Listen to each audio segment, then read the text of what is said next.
Louange à Yahweh au plus haut des cieux pour cette nouvelle vidéo. Nous bénissons Dieu pour la grâce et l'opportunité qui nous permet de pouvoir nous présenter. Merci Seigneur pour le souffle de vie que tu nous donnes, que tu nous conduises dans toute la vérité durant cette vidéo. Tout l'honneur et la gloire, tout ça rendu au plus haut des cieux, au nom de Jésus-Christ. Amen. Bien-aimés dans le Seigneur, j'aimerais vous parler aujourd'hui de la dimension spirituelle du mariage, afin d'encore exhorter les frères et les sœurs qui sont dans le chemin du mariage, qui ne sont pas encore mariés, qui se posent des questions, qui remettent leurs projets entre les mains du Seigneur, de véritablement considérer la dimension spirituelle du mariage. C'est important, bien-aimés dans le Seigneur, de savoir que lorsque vous vous unissez à une personne, vous êtes liés pas seulement au sens charnel, mais aussi et surtout dans le domaine spirituel.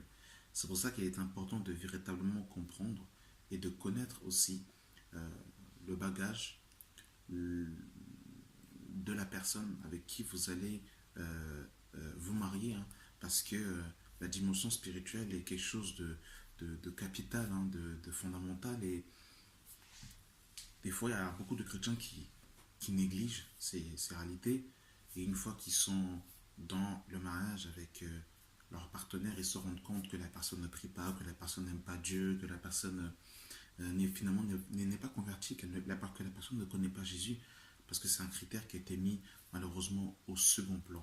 Et c'est pour ça que c'est important, madame, dans le Seigneur, de véritablement, lorsque vous êtes dans le chemin du mariage, de considérer, de peser véritablement sur la balance, véritablement cette dimension spirituelle. Parce que, eh bien dans le Seigneur, quand vous vous mariez avec une personne et que vous êtes dans l'intimité avec cette personne, eh bien, il y a une communion qui s'effectue, un échange, un partage, autant physiquement que spirituellement, et surtout spirituellement. Et malheureusement, eh bien, beaucoup de personnes ont négligé cela dans les Écritures, et par la suite, malheureusement, ça leur a porté préjudice. On va prendre un passage dans le livre de Genèse. Dans le livre de la Genèse, bien-aimés dans le Seigneur, Genèse,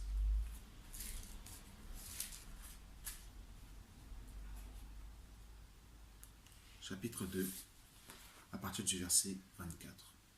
Il est écrit: c'est pourquoi l'homme quittera son père et sa mère et s'attachera à sa femme, et les deux deviendront une seule chair.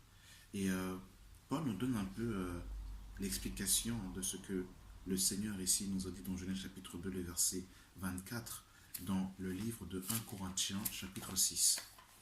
Dans 1 Corinthiens chapitre 6, bien aimé dans le Seigneur, Paul nous dit ceci. 1 Corinthiens chapitre 6, le verset 15. Ne savez-vous pas que votre corps sont les membres de Christ? Prendrai-je donc les membres de Christ pour en faire les membres d'une prostituée? Loin de là. Ne savez-vous pas que celui qui s'attache à la prostituée est un seul corps avec elle? Car il est dit, les deux deviendront une seule chair. Donc on comprend, bien aimé dans le Seigneur, que s'attacher, c'est rentrer, c'est connaître quelqu'un dans l'intimité. Et c'est de là, en fait, qu'on fait une seule chair. Et il y a aussi, bien aimé dans le Seigneur, eh bien, quand on se marie avec une personne, quand on fait une seule chair avec cette personne, eh bien, il y a aussi la dimension spirituelle. Il faut savoir que l'homme est constitué de trois parties: esprit, âme et corps, hein, comme il est écrit dans le livre de 1 Thessaloniciens chapitre 5 à partir du verset 23. Il y a un homme qui s'appelle Akab, qui malheureusement va s'allier, va se marier avec une femme étrangère, une femme qui ne connaissait pas Dieu, une femme qui était, disons-le clairement, une sorcière. Et ça va l'impacter spirituellement. Et il va malheureusement aller complètement adorer d'autres divinités. Il va se détourner complètement du Seigneur. Nous sommes dans 1 Roi chapitre 16 à partir du verset 29. Akab, fils d'Omri, régna sur Israël la 38e année d'Asa, roi de Juda. Akab, fils d'Omri, régna 22 ans sur Israël à Samarie. Akab, fils d'Omri, fit ce qui était mal aux yeux de l'Éternel, plus que tous ceux qui avaient été avant lui. Et comme si, s'il n'était pas pour lui peu de choses, de se lier au péché de Jéroboam, fils de Nabab, il prit pour femme Jézabel, fille d'Ébal, roi des Sidoniens, et il alla servir Baal et se prosterna devant lui. Il éleva un autel à Baal dans la maison de Baal, qu'il bâtit à Samarie, et il fit une idole d'Astarté. Akab fit plus encore que tous les rois d'Israël qui avaient été avant lui pour irriter l'Éternel, le Dieu d'Israël. Vous bien aimé dans le Seigneur, hein, c'est terrible, hein, ce que l'on voit ici, ce que la parole de Dieu déclare. Et Salomon va faire la même chose dans 1 Roi chapitre 11, le verset 1. Le roi Salomon aima beaucoup de femmes étrangères, outre la fille des Sidoniens, des Ammonites, des Édomites, des Sidoniens, des Éviens, appartenant aux nations dont l'Éternel avait dit aux enfants d'Israël, vous n'irez point chez elles, et elles ne viendront point chez vous. Elles détourneraient certainement vos cœurs du côté de leur Dieu. Ce fut à ces nations que s'attacha Salomon, entraîné par l'amour. Il eut 700 princesses pour femmes et 300 concubines. Et ces femmes détournèrent son cœur. À l'époque de la vieillesse de Salomon, ces femmes inclinèrent son cœur vers d'autres dieux, et son cœur ne fut plus tout entier à l'Éternel, son Dieu, comme l'avait été le cœur de David, son père. Salomon alla après Astarté, divinité des Sidoniens, et après Milcom, abomination des Ammonites. Et Salomon fit ce qui était mal aux yeux de l'Éternel, et il ne suivit point pleinement l'Éternel comme David son père. Alors Salomon bâtit sur la montagne qui est en face de Jérusalem un haut lieu pour Kémosh, l'abomination de Moab, et pour Moloch, l'abomination des fils d'Amnon. Et il fit ainsi pour toutes ces femmes étrangères qui offrirent des parfums et des sacrifices à leur Dieu. Voyez-vous, bien aimé dans le Seigneur, Salomon, du même titre que Akab, vont se marier avec des femmes étrangères. Et qu'est-ce qui va se passer? Eh bien, ça va avoir un impact sur leur foi. Ils vont se détourner, eh bien, de Yahweh. Donc, ça a eu un impact sur leur adoration, bien aimé dans le Seigneur. Salomon qui a reçu la sagesse, vous regardez comment Salomon va finir. Bien évidemment, à la fin de sa vie, il va considérer toutes choses. Mais est-ce que vous voyez, bien aimé dans le Seigneur, comment est-ce que Salomon, lui qui a consacré une maison au nom de Yahweh, et Yahweh a approuvé l'acte de Salomon au point où le feu est descendu. Donc le Seigneur était d'accord avec, lorsque Salomon avait fini de construire le temple en l'honneur de Yahweh. Oui, bien aimé dans le Seigneur, comment c'est terrible. C'est pour ça qu'il est important de ne pas, oui, il est beau, j'aime bien ses yeux, j'aime bien son nez, j'aime bien comment il s'habille, j'aime bien... En fait, ces choses, bien aimé dans le Seigneur, véritablement, je vous dis, je ne dis pas que voilà, nous n'avons pas de visage, c'est parce que nous n'avons pas de yeux, nous n'avons pas considéré. Bien évidemment, il faut que la personne avec qui tu vas te marier, il faut qu'elle te plaise, c'est tout à fait normal. Mais la dimension spirituelle est capitale. Ma soeur, si c'est ton mari qui doit t'enseigner la parole de Dieu, parce que la parole dit que la femme doit interroger son mari à la maison, tu dois te poser des questions. Est-ce que véritablement il aime la saine doctrine? Est-ce que vraiment, en fait, eh bien, il a réellement offert sa vie sur l'autel au Seigneur Jésus-Christ? Est-ce qu'il est véritablement consacré? Est-ce que vraiment, eh bien, la doctrine qu'il a reçue dans son cœur est-elle réellement la saine doctrine, la doctrine de Christ?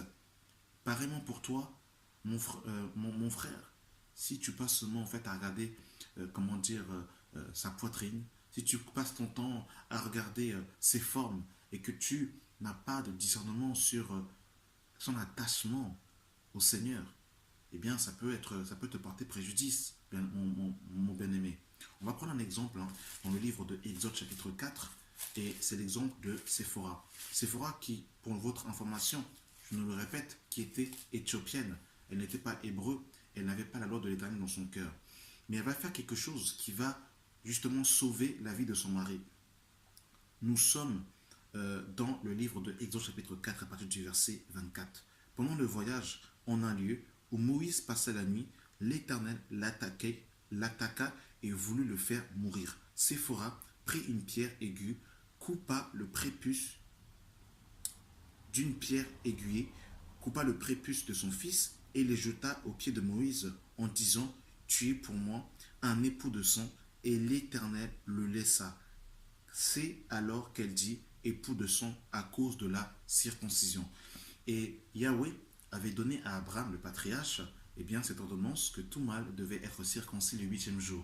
Et ici, Moïse n'a pas fait circoncire son fils. Et Yahweh est venu pour tuer Moïse. Ce n'était pas une blague.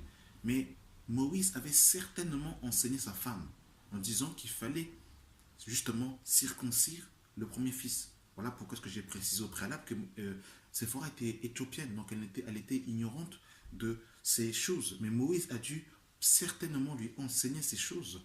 Et c'est pour ça que Séphora a eu le réflexe de couper le prépuce. Donc c'est important aussi que les sœurs aient ce cœur qui est attaché à la parole de Dieu, aux saintes écritures, à la volonté de Dieu.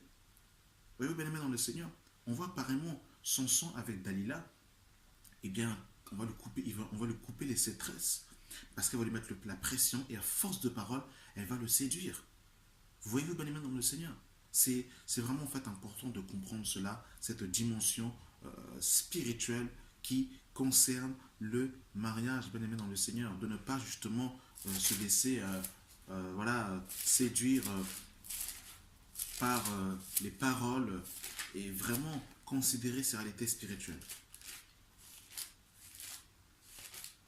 Que Dieu nous aide.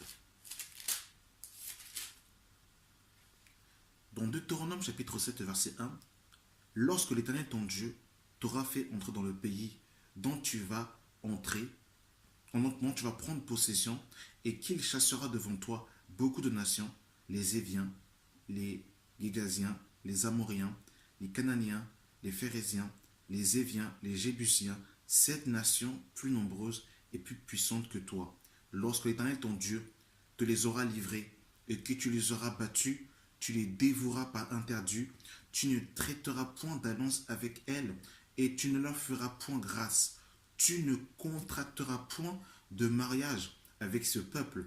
Tu ne donneras point tes filles à leurs fils et tu ne prendras point leurs filles pour tes fils, car elles détourneraient de moi tes fils qui serviront d'autres dieux et la colère de l'Éternel s'enflammera contre vous. Et oui, bien aimé dans le Seigneur. Et malheureusement, c'est ce que Salomon a fait. C'est ce que Akab a fait. Et on a vu les conséquences. C'était une conséquence qui va avoir un impact spirituel au point où ils vont aller adorer d'autres dieux. Et on voit, oui, je me mets avec un inconverti. Donc là, je parle vraiment en fait de personnes qui n'étaient pas mariées avant, parce qu'il y a des personnes qui se sont mariées avant d'avoir connu Christ et qui par la suite ont connu l'évangile. Ça, c'est encore différent. Mais je parle vraiment d'une sœur, par exemple, qui va les prendre à un converti en disant: je veux le convertir, je veux le gagner. Et finalement, on se rend compte que quand en fait cette sœur se marie, des fois Dieu fait grâce. Mais encore, quand je dis que Dieu fait grâce, c'est vraiment parce que, dans le sens où la sœur s'est mariée et elle ne connaissait pas la loi de l'Éternel. Par la suite, elle va se convertir, elle va s'affirmer dans les choses du Seigneur. Là, elle a un plan, elle a une vue plus panoramique de la volonté de Dieu. Mais on voit malheureusement ce qui se passe dans le cas inverse. C'est que la sœur finalement commence à être dans la compromission. La musique du monde, c'est pas grave. Les boîtes de nuit, c'est pas grave. Et puis finalement, petit à petit, on commence à accepter certaines choses. On confesse toujours le nom de Jésus, mais on a accepté le feu étranger dans la maison. Pareillement pour certains frères. Et ils se rendent compte qu'au bout d'un moment, la sœur ne veut pas de Dieu. Ils se rendent compte qu'au bout d'un moment, quand les frères viennent à la maison, la sœur commence à bouder, la sœur commence à avoir la mine serrée. Quand il faut prier, la sœur ne veut pas. Mais quand c'est les voyages, quand c'est les distractions, quand c'est les faits divers, la sœur a le cœur qui se réjouit. Parce que spirituellement, la semence de Dieu n'était pas entrée dans le cœur. Alors vraiment, je dis vraiment ça pour notre intérêt, Parce que c'est vraiment important d'avoir une vie spirituelle dans le mariage avec son partenaire. Il n'y a rien de plus triste que de ne pas partager sa foi avec son partenaire. Pour ceux et celles qui ne sont pas mariés, que le Seigneur vous fasse grâce, que le Seigneur vous fortifie, que le Seigneur touche vos partenaires afin que ces derniers puissent se convertir et que le Dieu et Père de notre Seigneur Jésus-Christ touche leur cœur afin qu'ils puissent justement accepter l'évangile. Mais pour tous ceux et celles qui ne sont pas encore mariés, je vous en prie, bien-aimés dans le Seigneur, réfléchissez à 2 fois avant de vous lancer dans le chemin du mariage parce que vous risquerez de traîner un boulet longtemps à votre vie. Et bien aimé dans le Seigneur, contrairement à ce que on a pu nous faire croire, on ne divorce pas comme ça à tous les amis. Oh non, finalement, je me suis trompé. Ah non, finalement, j'ai fait le mauvais choix. Ah non, finalement, c'était pas le bon. Non, c'est pas comme ça que ça se passe. Si tu te maries là, sa vie, tu vas jusqu'au bout, mon frère, ma soeur. Parce que je vois des témoignages complètement qui n'ont rien à voir avec la parole de Dieu. Ah bah non, finalement, je suis libre parce que bon, finalement, c'était pas le bon choix. Mais c'est pas comme ça, mon coco. C'est pas comme ça. Donc on fera une vidéo si tu le remets sur le mariage afin de véritablement bien clarifier les choses avec les Écritures afin que nous soyons bibliques. Donc vraiment bien aimé dans le Seigneur, que Dieu nous garde, que Dieu préserve son peuple, que Dieu véritablement nous enseigne, que Dieu nous conduise véritablement vers ses enfants afin véritablement de faire le bon choix selon les critères de la parole, pas les critères hollywoodiens, pas les critères secret story, tout ça là. Parce que ça, c'est la séduction, c'est la confusion. On passe pour être vivant et au final, on est mort. On n'a pas de vie de prière, on n'a pas de vie de jeûne. On veut s'enfermer avec sa femme, son mari, et on passe son temps à se photographier, encore de publier ses photos, de faire des bisous, tout ça. C'est pas de Dieu, ça, bien aimé dans le Seigneur. Ça, c'est complètement la chair avec ses passions et ses désirs. Pas de vie de prière, où véritablement notre couple est une source de bénédiction pour l'Église, pour les uns et les autres. Et on passe son temps à aller en vacances, on passe son temps à aller au cinéma, on passe son temps à son préfet de chips et de popcorn, on s'enferme à la maison. Et puis finalement, bah, Jésus n'est pas là. Finalement, en fait, c'est juste, en fait, voilà, c'est les amourettes, c'est la couette, c'est bras dessus, bras dessous. Et puis, voilà, c'est la chair avec ses passions et ses désirs. Il n'y a pas de vie spirituelle et il n'y a rien du tout. Et on est véritablement dans les choses, complètement de la chair. Et il ne faut pas qu'il en soit ainsi. La dimension spirituelle du mariage, c'est quelque chose de vraiment fondamental. Donc vraiment, que le Seigneur nous donne le discernement des esprits, que Dieu vous donne le don de discernement des esprits, afin de véritablement être aiguillé et conduit par l'Esprit de Christ. Voilà. Merci d'avoir pris le temps d'écouter cette vidéo. J'espère qu'elle vous aura en tout cas encouragé et conseillé vraiment que la grâce, la paix, la communion de notre Seigneur et Sauveur Jésus-Christ soit votre partage. Amen.